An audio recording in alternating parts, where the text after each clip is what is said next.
नमस्कार, मेरा नाम संदीप भट्ट और आप सबका स्वागत है हमारे आज के क्लास में। और हमारा आज का क्लास जो है वो मैथमेटिक्स टॉपिक का नाम आपको स्क्रीन पे दिखाई दे रहा है। और ये जो वीडियो हम लोग बनाने का कोशिश कर रहे हैं वो Ranchi university and JUP special series चल रहा है। लेकिन अगर ये आपका यूनिवर्सिटी में भी ये टॉपिक होगा रैंक ऑफ मैट्रिक्स, तो आप भी इस वीडियो को फॉलो कर सकते हो। ठीक है, मेरा नाम संदीप भट्ट है और हमारे अपने दो इंस्टीट्यूट हैं, दोनों का डिफरेंट डिफरेंट नेम है, इसलिए बताना जरूरी है। एक होम साइंस क्लासेस और दूसरा मैथ्स विद संदीप भट्ट। यहाँ दोनों में ही आपको वीडियो मिल सकता है, दोनों में अलग अलग टाइप का वीडियो मिल सकता है, डिफरेंट डिफरेंट टाइप का वीडियो मिल सकता है। सर, तुम्हारे पास आज रैंक ऑफ मैट्रिक्स क्या होगा वो चीज को समझने का कोशिश करेंगे। हो सकता है पहला 5 या 4 मिनट आपको कुछ भी ना समझ में आए, लेकिन क्लास जैसे ही कंप्लीट होगा ना सर, तो लगेगा कि हाँ, आज तो मेरे को सब कुछ समझ में आ गया।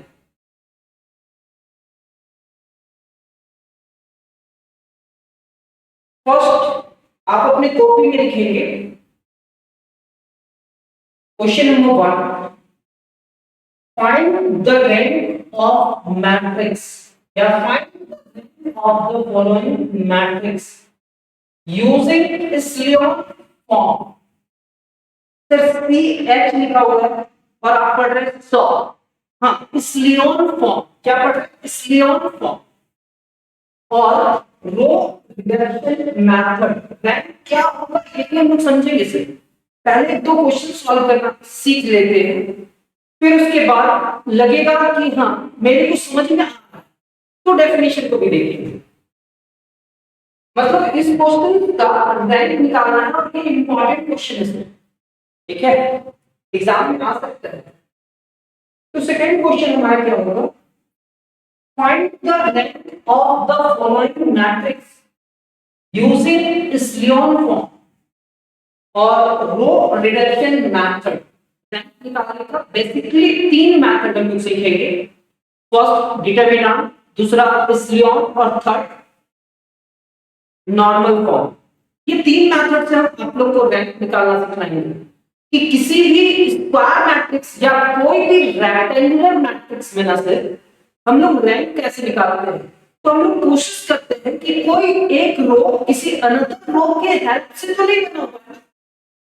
मैट्रिक्स में हम लोग ये देखते हैं कि कोई एक रो है, कहने का मतलब क्या है, समझने का कोशिश करना कि 1 2 है, ये मैट्रिक्स है। अब ये मैट्रिक्स में अगर हम 2 से मल्टीप्लाई करें तो ये क्या होगा 2 और ये क्या हो जाएगा 4। ठीक है, इस रो के हेल्प से इस रो को बनाना है या ये रो के हेल्प से ये रो बनाना है। 2 रो है सर और एक रो किसी अनदर रो पे डिपेंड करता है। क्या करता है? डिपेंड करता है। कैसे? आप देखो ना, 1 को अगर 2 से मल्टीप्लाई किए तो 2 बन जाएगा 2 और इसको 2 से मल्टीप्लाई किए तो 4। तो ये जो रो है ना ये डिपेंड करता है किस रो पे, फर्स्ट रो। अगर हम यहाँ पे कुछ ऑपरेशन लगाएंगे, सेकंड रो में ऑपरेशन लगाएंगे, मान लेते हैं R2 गिव्स R2 - 2R1, कितना लग रहा है और चेक करते हैं तो क्या होता है। तो सर R1 का एलिमेंट तो ऐसे लिखेंगे 1 2, R2 का एलिमेंट में क्या लिखना पड़ेगा सर? तो R2 का एलिमेंट है 2 और यहाँ पे 2 -2 into R1। R1 का एलिमेंट है सर 1 and 2, तो 2 में 2 सब्ट्रैक्ट करा तो 0, 4 में 4 सब्ट्रैक्ट करा तो 0। ठीक है, तो ये एक 2x2 ऑर्डर का मैट्रिक्स था और 2x2 ऑर्डर में एक ऑपरेशन लगाए। तो ऑपरेशन लगाने के बाद क्या हुआ, इसके सारे एलिमेंट, एक रो के सारे एलिमेंट 0 हो गया। एक रो के अगर सारे एलिमेंट 0 हो गए इसका मतलब क्या होगा कि वो रो किसी अनदर रो के साथ डिपेंडेंट है। क्या है? डिपेंडेंट। अगर मान लेते हैं यहाँ पे 3 2 1 होता तो पूरे टर्म को 2 से मल्टीप्लाई करते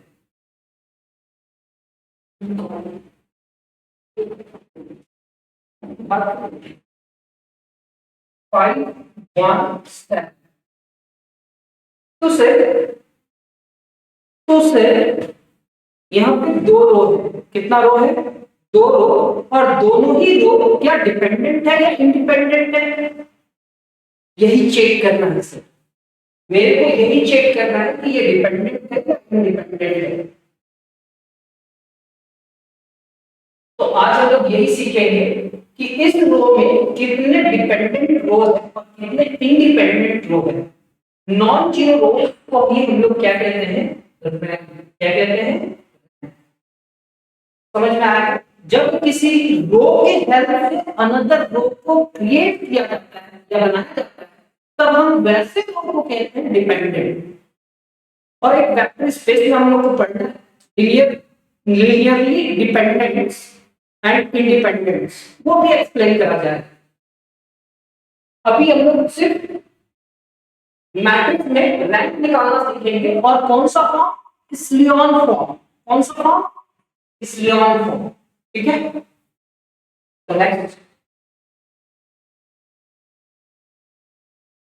2 क्वेश्चन ये होगा इंपॉर्टेंट है, 2 ये है, टोटल 4 क्वेश्चन और 4 क्वेश्चंस को सॉल्व करने के लिए ना हम लोग को अपवर्ड ट्रायंगुलर मैट्रिक्स बनाना आना चाहिए।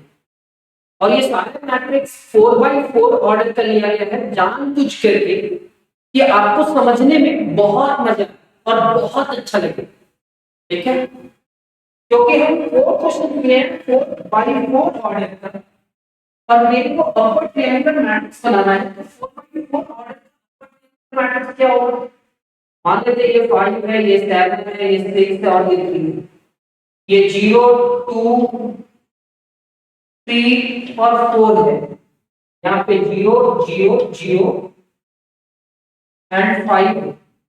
सर यहाँ पे अगर आप 0 ना भी लिखो ना तो चलेगा, यहाँ पे 0 रख दो, यहाँ पे 6 रखो, ये 0, ये 8 ना सर 8 नहीं होगा, यहाँ पे 0 लिखेंगे, ये 0 होगा, ये 0 होगा और यहाँ पे 0। मेरे को ऑपरेशन करना है, ऑपरेशन करके क्या लाना है, तो सर इस 5 2 6 और 3 ये प्रिंसिपल डायगोनल में आता है और प्रिंसिपल डायगोनल के नीचे, प्रिंसिपल डायगोनल के नीचे जितने भी एलिमेंट्स होंगे वो सारे एलिमेंट्स क्या होना चाहिए सर, 0, क्या होना चाहिए। अगर ये प्रिंसिपल डायगोनल के नीचे सारे एलिमेंट 0 हो जाए तो हम इसको कहेंगे अपवर्ड ट्रायंगुलर मैट्रिक्स, क्या कहेंगे, अपवर्ड ट्रायंगुलर मैट्रिक्स। और अपवर्ड ट्रायंगुलर मैट्रिक्स में इसको कहेंगे नॉन जीरो रो, क्या कहेंगे, नॉन जीरो रो। तो सर इसको भी कहेंगे नॉन जीरो रो, इसको भी कहेंगे नॉन जीरो रो, सर इसको भी कहेंगे नॉन जीरो रो। क्यों, क्योंकि इस रो में एक एलिमेंट ऐसा है जो 0 नहीं, तो ऐसे अगर नॉन जीरो रोज आपको 4 मिला तो यहाँ पे कोई भी ऐसा रो नहीं है सर जो किसी भी अनदर रो के साथ डिपेंडेंट। क्या थोड़ा बहुत समझ में आया, अच्छा ठीक है, नहीं समझ कोई नहीं, तो हम लोग को यही नॉन जीरो रोज देखना है कि एक 4x4 ऑर्डर का मैट्रिक्स में अपर ट्रायंगुलर मैट्रिक्स बनाने के लिए क्या करना है। तो हमारा फर्स्ट क्वेश्चन स्टार्ट होता है, हमारे पास गिवन मैट्रिक्स क्या है, तो sir matrix A is equal to कितना। अब देखना sir matrix A is equal to 1 2 3 0 2 4 3 ऐसा कुछ है। मेरे को क्या बनाना है, अपवर्ड ट्रायंगुलर मैट्रिक्स। अब मेरे को बताना है यहाँ पे देख करके, यहाँ पे क्या है 1, यहाँ पे 2, नेक्स्ट 3 और उसके बाद क्या है 6। बात का एलिमेंट देखना ही नहीं है सर, सीखना है ना, फॉलो करो, आपको समझ में आने लगेगा और समझ में आने के साथ साथ आप सीख भी जाओगे। यहाँ पे इस एलिमेंट को कहते हैं पिवोट एलिमेंट, क्या कहते हैं, पिवोट एलिमेंट। और पिवोट एलिमेंट हमेशा क्या होना चाहिए, 1 होना चाहिए। क्या होना चाहिए? अगर स्लोन फॉर्म में 1 ना भी है तो भी सॉल्व होगा सर, ठीक है। लेकिन अगर आप 1 सॉल्व करके बना करके ले आते हो, 1 लेकर के आते हो ना, तो कैलकुलेशन यानी कि फॉर्मूला लिखने में दिक्कत नहीं होगा सर। ये पिवोट एलिमेंट है।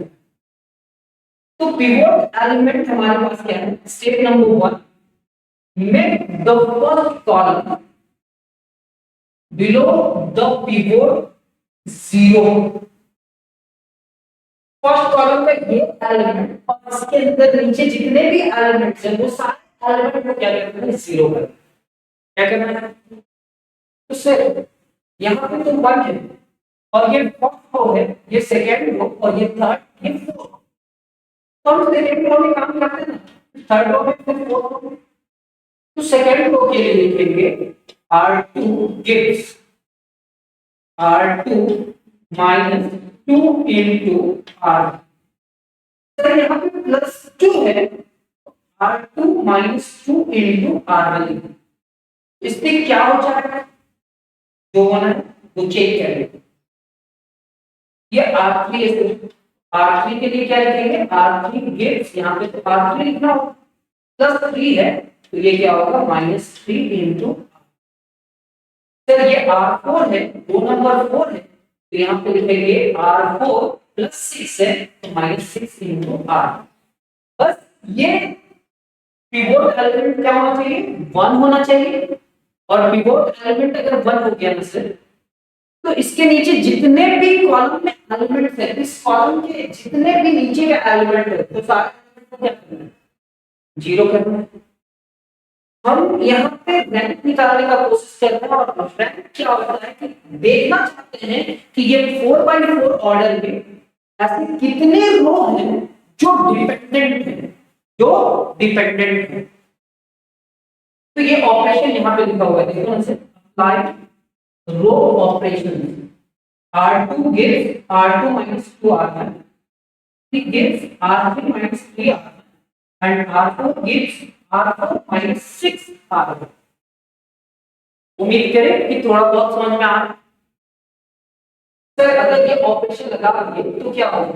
R2 के लिए देखो 2 minus 2 into 1, तो 2 minus 2 is equal to कितना होगा? 0। हो गया? ये R3 की जगह पे क्या है? 3 और यहाँ पे -3 into 1 is equal to 3 minus 3 is equal to 0। Sir ये क्या है? 6 R4 6 minus 1 corresponding element 1, तो ये 6 minus 6 is equal to कितना होगा? एंड ये सारे एलिमेंट 0 हो जाएंगे। तो मेरे को ऑपरेशन करना है, ये ऑपरेशन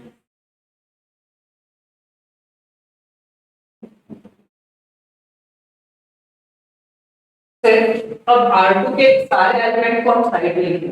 R2 के सारे एलिमेंट को किधर लिखेंगे? साइड में। R2 का एलिमेंट क्या है? 2 4 3 2, तो सर 2 4 3 2। फॉर्मूला में क्या है? -2 into R1, -2 -2 -2 -2 into R1 into R1। R1 के कॉरस्पॉन्डिंग एलिमेंट क्या है? तो 1 2 3 0। सर ये 2 - 2 क्या होगा? 0। 4 - 4 क्या होगा? 0। 3 - 6 is equal to -4 and 2 - 0 is equal to 2। but 0 0 -3 and 2 -3।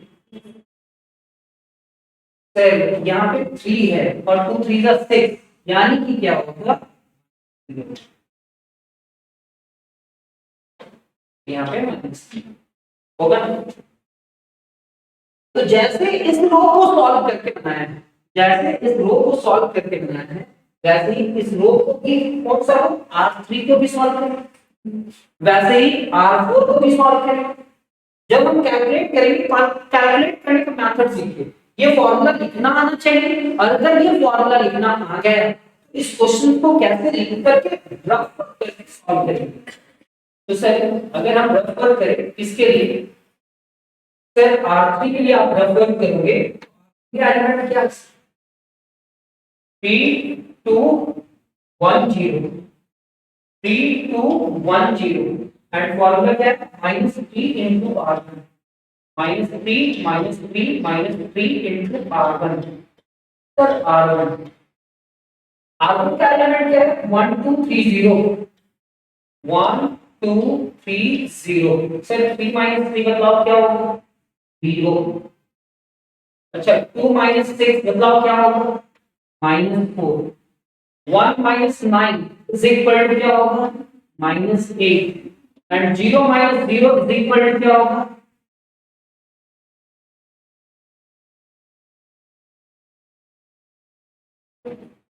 Sir यहाँ 0 कहां से है, वहां पे 0 है कि 3 है, सर यहाँ पे देखो ना सर, पहले क्या एलिमेंट लिखे 3, फिर क्या लिखे 2, फिर क्या लिखे 1 और उसके बाद क्या है 3। तो यहाँ पे क्या होना चाहिए, सर यहाँ पे 3 -0 यानी कि रिजल्ट क्या होगा, कैसे ही हम लोग थर्ड रो में भी ऑपरेशन करेंगे। एंड अब हम लोग किस रो में ऑपरेशन करेंगे, फोर्थ रो में। फोर्थ रो में क्या है operation, R4 - 6 R1, R4 - 6 R1 यानी कि R4 6875 6875 6875। फॉर्मूला में क्या है sir, -6 into R1, -6 into R1। Sir R1 का एलिमेंट क्या है, 1230, 1230। 6 - 6 is equal to 0। 8 - 12 is equal to कितना होगा, 8 - 12 -4। 7 - 18, 7 - 18 is equal to -11 होगा। एंड 5 - 0 is equal to कितना होगा, 5। तो यहाँ तक हम लोग समझ गए। सबसे पहला काम क्या था, पिवोट एलिमेंट को क्या लाना, पिवोट एलिमेंट 1 लाना, और 1 तो था सर। अब उसके नीचे जो ऑपरेशन लगाया है, ऑपरेशन के हेल्प से इतना चुका। हम क्या चेक कर रहे हैं कि क्या ये 4x4 ऑर्डर मैट्रिक्स में कोई रो डिपेंडेंट है क्या, अगर डिपेंडेंट होगा तो वो 0 हो जाए, अगर वो डिपेंडेंट होगा तो वो 0 हो जाए। सर डिपेंडेंट रो होगा तो क्या हो जाएगा, 0। तो नीचे लिखेंगे, देखिएगा स्टेप नंबर 2। अब हमारा सेकेंड पिवोट एलिमेंट कहां पे होगा, तो सर हमारा सेकेंड पिवोट एलिमेंट होगा सर, हमारा सेकेंड पिवोट एलिमेंट होगा सर, यहाँ लिखिए ये 0 0 0 हो गया। अब सेकेंड पिवोट एलिमेंट यहाँ पे कुछ भी रहे सर, यहाँ पे होना चाहिए। तो second pivot element, normalize the second pivot since R3 has non-zero second column। R3 के पास जो है ना सर, यहाँ पे हमारे पास क्या आ चुका है, 0, और वहां पे होना क्या चाहिए, 1। सेकेंड पिवोट एलिमेंट तो ये है, और सेकेंड पिवोट एलिमेंट की जगह पे 1 होना चाहिए। अब इस कॉलम में हम देखेंगे, इस कॉलम में इसके नीचे जितने भी कॉलम के एलिमेंट है, वहां नॉन जीरो कहां पे है, यहाँ पे यहाँ पे यहाँ पे, ये तो 0 है, तो भूल जाएंगे। इसके नीचे क्या है, -2। तो कहता है since R3 row number 3 has non zero second column, non zero second column, swap R2। तो R3 को स्वैप करेंगे, इंटरचेंज करेंगे। क्या करेंगे, इंटरचेंज करेंगे। यानी कि since R3 has non zero second column, swap R2 interchange R3। क्या ये ऑपरेशन यूज कर सकते हैं, R2 को क्या बना देना है, R3, और R3 को R2 बन गया। 1 2 3 0 वो जहां पे है, ये भाई तुम जहां पे हो वहीं पे रहोगे, तुम जहां पे हो वहीं पे रहोगे। इंटरचेंज कहां पे हो रहा है, R2 को R3 और R3 को, अब बताओ यहाँ पे 0 -4 -8 एंड -3 है ना, तो यहाँ पे देखो 0 -4 -8 और 3। ये जो थर्ड रो था वो किस में चला गया, सेकेंड, और सेकेंड रो किस में आ गया, 0 0 -3 और 2 है क्या, 0 0 -3 और 2 है क्या, है ना। अब हमारे पास ये पिवोट एलिमेंट को क्या बनाना है सर, 1। तो मेरा मेन फोकस क्या होता है कि इसके नीचे कोई रो है क्या जिसमें 1 लिखा हो, नहीं है। फिर सेकेंड ऑप्शन क्या देखते हैं कि इसको इससे कुछ मल्टीप्लाई करके सब्ट्रैक्ट करके 1 लेकर के, तब भी नहीं होगा क्योंकि ये भी 4 के मल्टीपल में है, नीचे भी 4 के मल्टीपल में है, तो 4 - 4 0 ही होगा, 1 का कभी डिफरेंस नहीं है। सर यहाँ पे तो 0 लाना है, मेरे को अपर ट्रायंगुलर मैट्रिक्स बनाना है, वहां पे 0 लाना है, वहां पे तो 0 है। अब यहाँ पे -4 आ गया, कोई भी ऑप्शन नहीं बचा, तो उस पूरे रो को कितना से डिवाइड करके 1 लाएंगे, 4 से। कितना से डिवाइड करेंगे, 4। तो देखो ना, नाउ डिवाइड R2 बाय कितना से, -4। तो मेक द पिवोट 1, तो पिवोट क्या हो जाएगा, अब R2 के एलिमेंट क्या है, देखो 0 -4 -8 एंड 3। इसको अगर -4 से डिवाइड करते हैं तो इसको भी -4 से डिवाइड करेंगे, इसको भी -4 से और इसको भी -4 से। जब डिवाइड करना है तो ये 0 होगा, ये 1 है, ये कितना है 2, नेगेटिव नेगेटिव पॉजिटिव, एंड ये कितना आ गया -3/4। नेगेटिव हमेशा ऊपर रखते हैं। तो देखो ना सर, 1/-4 से R2 को जब डिवाइड किए तो 0 1 2 और -3/4 होगा। तो सर R1 तो जैसा है वैसे ही लिखेंगे, R3 और R4 जैसा है वैसे ही लिखेंगे, सिर्फ चेंजिंग किसमें हुआ है, R2 में कितना से डिवाइड किया उसे, 4 से, तो 0 1 2 एंड -3/4।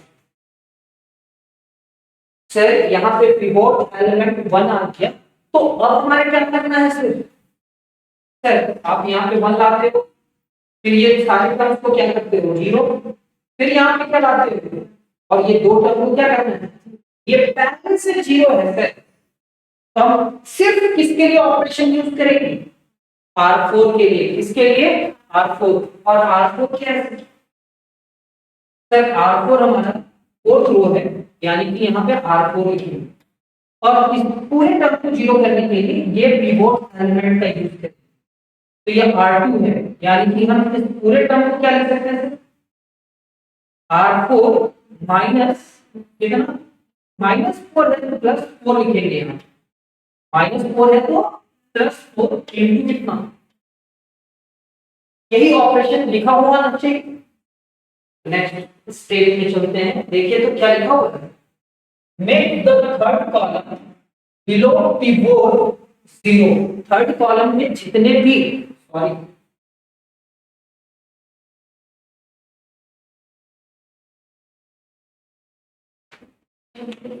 सेकेंड कॉलम में क्या होना चाहिए, यहाँ पे सेकेंड कॉलम क्या कहता है, make the second column below pivot 0, below the pivot 0।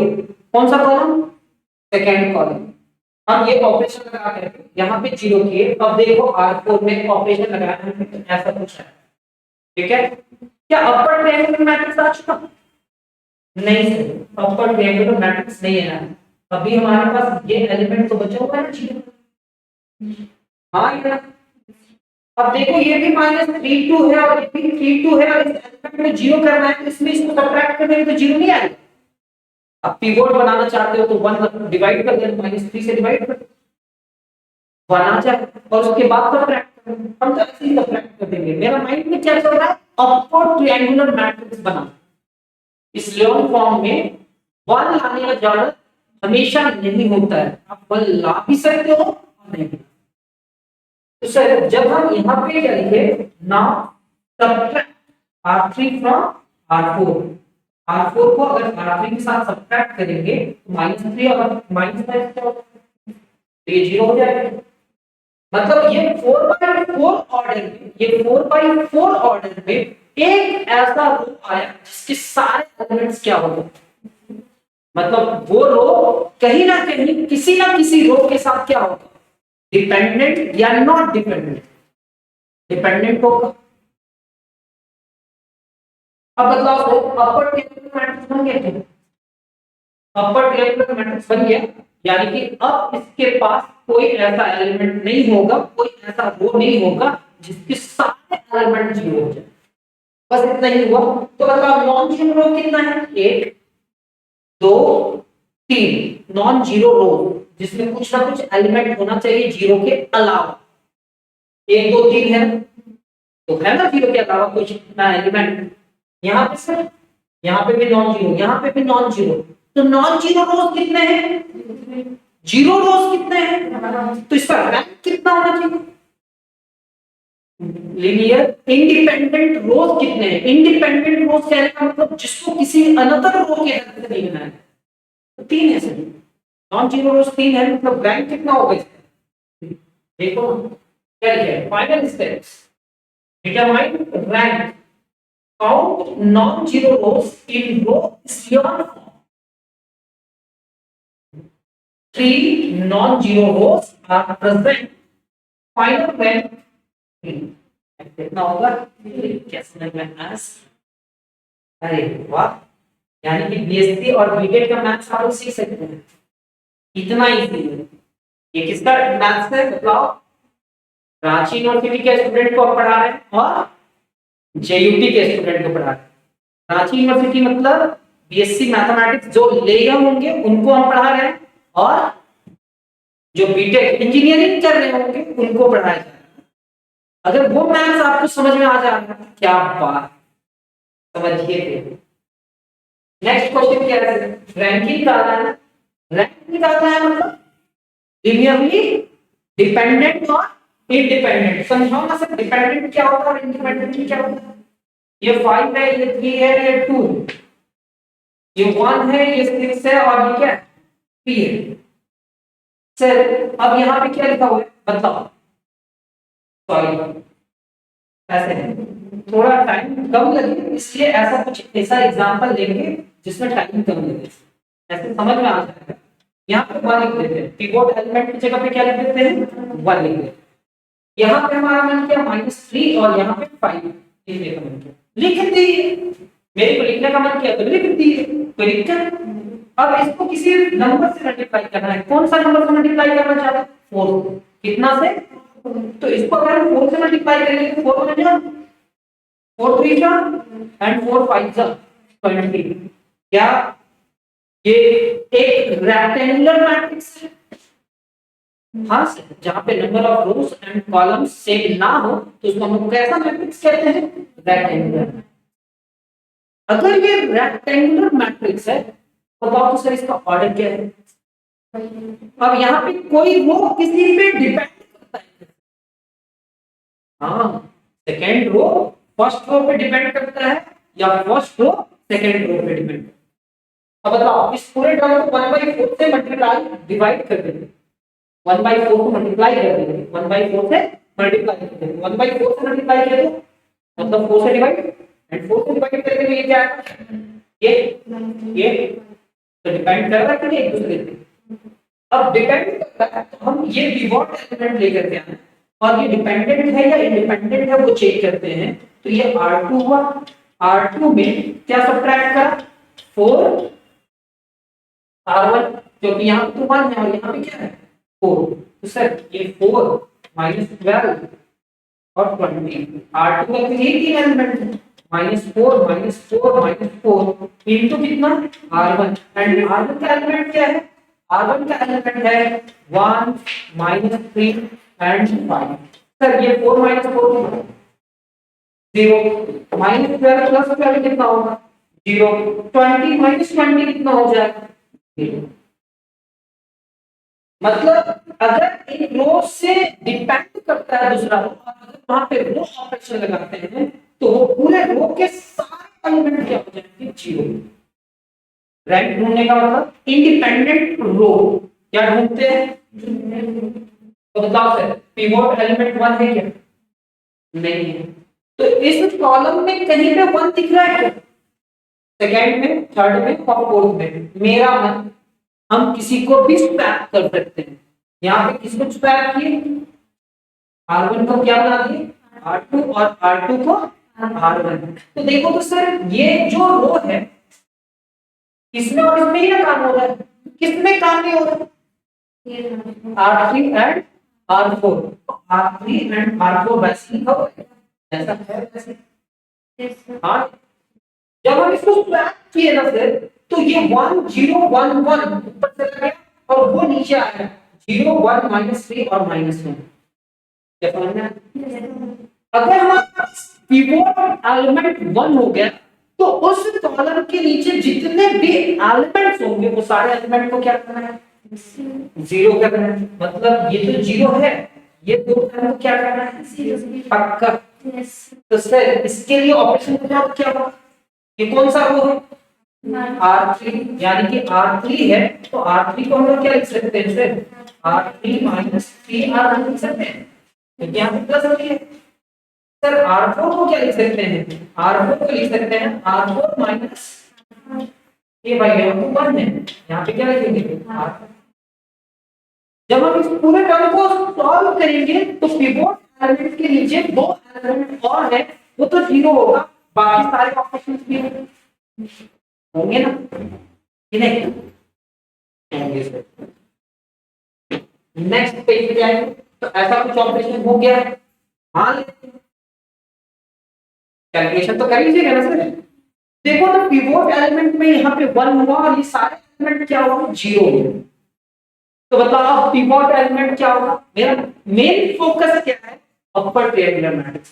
क्या बनाना मतलब ऐसा एक मैट्रिक्स बनाना, ठीक है ये ट्रायंगल बना और ट्रायंगल के नीचे जितने भी एलिमेंट है वो सारे एलिमेंट को क्या करना तो सर इस एलिमेंट को इस एलिमेंट को इस एलिमेंट को क्या करना मेरा मेन फोकस है कि इसके नीचे प्रिंसिपल डायगोनल के नीचे सारे एलिमेंट्स को क्या कर देना जीरो कर देना। यानी कि सर क्या हम इस एलिमेंट को पिवोट एलिमेंट कह सकते हैं, यहाँ पे 1 है हाँ या ना, अगर 1 नहीं होता तो 1 बनाने का कोशिश करते 1 तो है। तो कहते हैं द सेकंड कॉलम तो ये है below the pivot zero, pivot element के नीचे जितने भी एलिमेंट्स होंगे वो सारे एलिमेंट्स को क्या करेंगे जीरो करेंगे। तो भाई ये R2 है ना, ये R3 को क्या करना है जीरो और R4 को क्या करना है जीरो। सर मेरे को बताओ तो ये R3 है तो R3 गिव्स क्या लिखा जा सकता है R3 R2 लिखा जा सकता है एंड R4 गिव्स क्या लिखा जा सकता है R4 R2। फिर किसी एलिमेंट से जीरो करते हैं क्या ये दो ऑपरेशन लिखा हुआ है यहाँ पे, कहाँ पे यहाँ पे और यहाँ पे।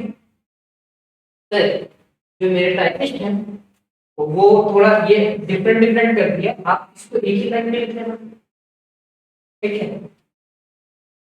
तो यहाँ तक तो समझ में आया। अब ये दो एलिमेंट जीरो आया तो इधर का भी कुछ कुछ जीरो हो गया और फिर हम क्या ढूंढने का कोशिश करते हैं यहाँ पे 1 ढूंढने की कोशिश करते हैं, वहां पे 1 है क्या। तो बताओ तो यहाँ पे कितना रो जीरो हो गया, एक रो पूरा जीरो है दूसरा रो भी जीरो है हाँ या तो नॉन जीरो रोज कब है तो अपर ट्रायंगुलर मैट्रिक्स बन चुका क्या। एंड अपर ट्रायंगुलर मैट्रिक्स के बाद देखते हैं कि कितने रो नॉन जीरो रोज हैं, तो कितने रोज नॉन जीरो रोज हैं पक्का। तो फाइनल स्टेप क्या होगा count non zero rows in row इक्लियन form 3 sorry third computation वाला बात है ना 3 नहीं होगा यहाँ पे क्या होगा 2 non zero rows are present final rank is equal to 2। Rank कितना होगा ठीक है और 5-7 मिनट फिर आपको पता कोई दिक्कत नहीं है ठीक। नेक्स्ट यहाँ पे क्या कहता है ये भाई इसका सॉल्यूशन कौन सा क्वेश्चन है गाइड हो गया।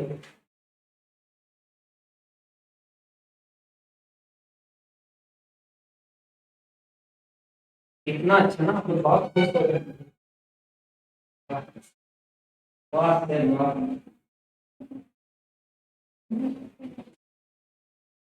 दो क्वेश्चन हो गया ना, क्वेश्चन नंबर 3 ना होना चाहिए। मैं फोटो देखते हैं आई। क्वेश्चन नंबर 3 होना चाहिए ना।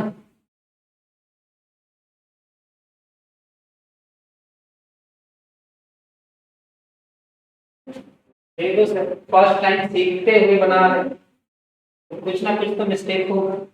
वेरीफाई नहीं किया या चेक नहीं किया, क्या मिस्टेक हुआ? Question number 3।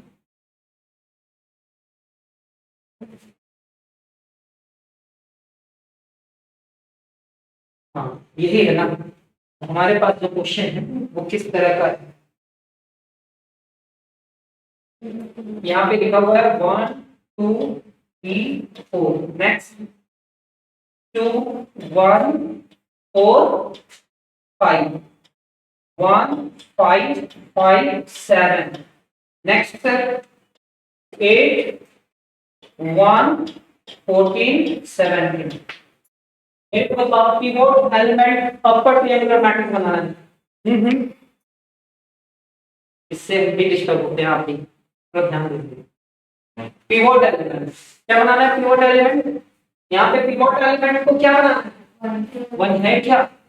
अगर वन है तो ये और ये टर्म को क्या करना है? तो ये कौन सा रो है? तो R2 को क्या ऑपरेशन लगेगा? R2 gives R2 minus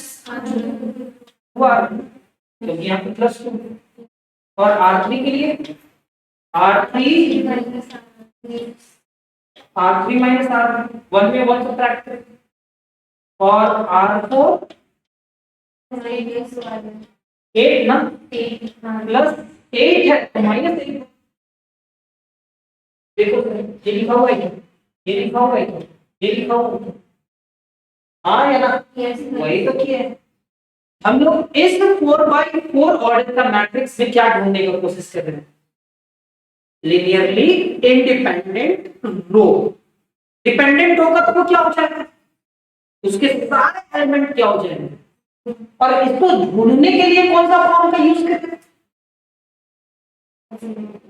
स्लियोन method या स्लियोन फॉर्म।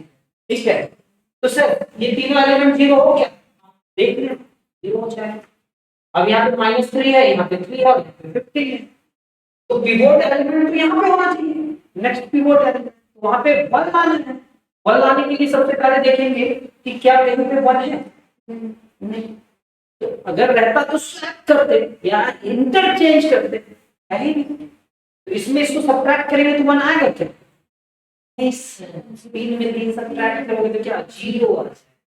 3 के मल्टीपल में ये भी है, ये भी है, ये भी है, नहीं आने का चांस। तो क्या कहता है? पिवोट एलिमेंट -3 ही रखो। अच्छा, -3 को कितना से डिवाइड किया है देखो तो। मैं the second column below the pivot 0। ये पिवोट एलिमेंट के नीचे क्या करना है मेरे को? 0 करना है। तो सर ये जो 2 है इसी को तो पिवोट कह रहे हैं, और पिवोट में क्या है सर? -3 है, तो क्या नॉर्मलाइज करना है डिवाइडिंग R2 को कितना से? -3 से। अगर हम इसको -3 से डिवाइड करें तो -3 से इसको डिवाइड करेंगे 0 -3 -2 एंड -3 को, तो इसको 3 से डिवाइड करो सर, -3 से, इसको भी -3 से, इसको भी -3 से, और इसको भी -3 से। क्या ये 0 होगा? ये 1 हो जाएगा। ये कितना हो जाएगा? 2/3, ये 1, और ये कितना हो जाएगा? 1। देखो तो सर 0 1 2/3 और 1 होगा नहीं? हम यहाँ पे 1 लाना चाहते थे और यहाँ पे -3 था, तो कितना से डिवाइड किए? -3 से डिवाइड किए, और -3 से डिवाइड किए तो क्या यहाँ पे 1 आ गया? और अगर पिवोट एलिमेंट 1 है तो बताओ तो सर उसके 2 टर्म नीचे जो हैं उनको क्या करें? तो इसके लिए क्या ऑपरेशन होगा? ये दोनों को 0 करने के लिए इस पिवोट एलिमेंट का यूज करेंगे। तो बताओ R3 को अगर 0 करना है तो R3 को 0 करने के लिए क्या करना होगा? 3 into R2 and R4 plus 15 R2, ठीक है? क्या ये ऑपरेशन का क्या लिखा हुआ है? तो ये दो टर्म नीचे का क्या हुआ? अरे सारा एलिमेंट 0 हो गया, ये रो भी 0 हो गया, ये रो भी 0 हो गया। जब ये ऑपरेशन से हम लोग लेकर के आए तो कितना रो 0 हो गया, कितना नॉन 0 होगा? तो अपर ट्रायंगुलर मैट्रिक्स बना क्या? प्रिंसिपल डायगोनल के नीचे के सारे एलिमेंट्स क्या होना चाहिए? 0 होना चाहिए। क्या प्रिंसिपल डायगोनल के नीचे सारे एलिमेंट्स 0 हैं? तो इसका रैंक कितना होगा? 2, और रैंक 2 हुआ मतलब ये कितने रो इसके डिपेंडेंट है और कितने इंडिपेंडेंट? 2 इंडिपेंडेंट है। कितना है? और जितना भी क्वेश्चन बदलाया जा रहा है वो सारे के सारे क्वेश्चंस इंपॉर्टेंट है जो यूनिवर्सिटी में पूछा ही जाता है। तो नेक्स्ट क्या है? Now non zero rows in row echelon form, 2 non zero rows are present, final rank is equal to कितना? 2। डिपेंडेंट और इंडिपेंडेंट बतला चुके थे फिर से। अब एक लास्ट क्वेश्चन है ना सर, अरे इसमें तो लिखा हुआ है, टाइपिस्ट सही है ना, इसमें लिख दिया है। क्वेश्चन नंबर 4 देखो सर, पिवोट एलिमेंट कितना है? महत्वपूर्ण है। तो बताओ ये तीन टर्म को क्या करोगे? 0। इसके लिए क्या ऑपरेशन होना चाहिए? R2 minus R1, फिर R3 minus 3 R1 and R4 sigma R4 होगा ही नहीं, ऐसे ही कुछ होगा। ये पिवोट एलिमेंट के सारे नीचे के एलिमेंट क्या होने चाहिए? सर ये -2 है, ये -2 है और ये -4 है, ये तो पिवोट एलिमेंट यहाँ पे होना चाहिए, 1 होना चाहिए। यहाँ तो -2 है, कहीं से सब्ट्रैक्ट करके 1 तो ला नहीं सकता, ऊपर वाला रो का ले नहीं सकते अपर ट्रायंगुलर मैट्रिक्स बनाने के। तो अब क्या करेंगे? -2 से डिवाइड, और अगर -2 से डिवाइड करा, देखो ना सर पिवोट एलिमेंट -2 था तो उसको हम डिवाइड करके क्या लेकर गए? तो 0 1 -1/2 1/2, क्या यहाँ पे 1 आ गया? डिवाइड करना पड़ा। अब उसके दो टर्म नीचे जो एलिमेंट्स हैं ये कौन सा है? R3, और ये कौन सा होगा? तो सर R3 में क्या लिखा हुआ है? -2 है क्या? तो -2 है तो यहाँ पे क्या लिखेंगे? +2 into R2 and R4 जैसे ही है तो R4 +4 into R2 0 हो जाएगा। क्या ये ऑपरेशन लिखा हुआ है? दो टर्म 0 हो गए। क्या अपर ट्रायंगुलर मैट्रिक्स बन गया क्या? No sir, upper triangular matrix बना क्या? तो देखो ना, इसके नीचे के सारे एलिमेंट 0 है क्या? यहाँ पे क्या है? -1। अब मेरे को पिवोट एलिमेंट यहाँ पे मिला क्या है ना? -3 की जगह पे क्या होना चाहिए? 1 होना चाहिए। क्या उसके नीचे कोई कॉलम में 1 है क्या? उसको इंटरचेंज तो किया जा सकता था, लेकिन दिमाग कैसे लगा? -3 और -9 है, -3 से डिवाइड कर देते हैं, दोनों 3 से डिवाइड हो रहा है क्या? देखो यहाँ पे क्या लिखता है? पिवोट एलिमेंट -3 है तो -3 से डिवाइड कर देते हैं, तो -3 से इसको डिवाइड करें तो 0, फिर 0 ये क्या होगा? 1, और ये कितना होगा? 1 आएगा। फ्रैक्शन में ना दिखे इसलिए डिवाइड नहीं करते, फ्रैक्शन का एडिशन और सब्ट्रैक्शन करना थोड़ा टफ होता है। तो सर न्यू मैट्रिक्स हमारे पास क्या है? इस टाइप का कुछ आएगा। अब बताओ सर इस एलिमेंट में क्या करना है? ये कौन सा रो है? R4 में इसको ऐड कर देंगे तो क्या हो जाएगा? R3 को ऐड करेंगे तो यहाँ पे 0 होगा क्या? भाई इसको ऐड करके तो इसको भी तो ऐड कीजिएगा, ये भी 0 होगा क्या? अब बताओ ना सर ये 4/4 ऑर्डर में कितने रो डिपेंडेंट है सर? 0 कितना में है? 1, तो डिपेंडेंट कितने हैं? तो अपर ट्रायंगुलर मैट्रिक्स में डिपेंडेंट रो 1 है और इंडिपेंडेंट रो कितने हैं? 3, और इंडिपेंडेंट रो को ही क्या कहते हैं? रैंक। क्या कहते हैं? रैंक। तो इस 4/4 ऑर्डर का मैट्रिक्स का रैंक कितना है सर? 3। हम अभी रैंक क्यों नहीं बोलेंगे, थोड़ा सा आपको और चीज डेफिनेशन सिखाना है। देखो सर अब पढ़ते हैं रैंक ऑफ मैट्रिक्स। बोले थे ना कि क्लासेस जब स्टार्ट हो रहा है मे बी ना समझ में आए 5 to 10 मिनट्स, लेकिन उसके बाद पूरा क्लास आपको समझ में आए। तो यहाँ पे कह रहा है the rank of matrix is the maximum number of linearly independent rows. Maximum linearly independent rows. अब इंडिपेंडेंट रोज का मतलब तो समझ में आ रहा है, बहुत सारा रो ऑपरेशन किया, ऊपर ट्रायंगुलर मैट्रिक्स बनाया और रो जीरो नहीं आया तो वो इंडिपेंडेंट रो है। अगर जीरो आ जाता तो वो डिपेंडेंट रो होता। और डिपेंडेंट कैसे बताया गया, वो दो मैट्रिक्स का एग्जांपल दिए थे। 1 2 2 से मल्टीप्लाई किए, फिर 1 कुछ कुछ लिखे थे और 4 से मल्टीप्लाई किए थे। हाँ यार, तो कहता है कि रैंक ऑफ मैट्रिक्स में कहता है कि is the maximum number of linearly independent row or column matrix में। It tells us how much useful information the matrix contains। पहला आपको थिंक करना चाहिए कि जो मैट्रिक्स होता है वो कनेक्शन होता है किसका, रो और कॉलम का। और रैंक उसका क्या बताता है कि उसमें कितने रोज इंडिपेंडेंट है और कितने रोज डिपेंडेंट है। ठीक है, और हाउ टू फाइंड रैंक। तो रैंक फाइंड करने के लिए हम लोग आज का क्लास में स्लोवन मेथड सीखे। कौन सा मेथड सीखे सर? ये स्पेशल क्लासेस किनके लिए था? BSc mathematics and BTech. आप जिस भी यूनिवर्सिटी से हो आप इस लेक्चर को देख सकते हैं। बीएससी और बीटेक का मैथ्स है। तो लास्ट में हम तो यही कहेंगे कि मिलते हैं हम लोग नेक्स्ट क्लास में। तब तक अपना ख्याल रखिए। धन्यवाद। जय हिंद।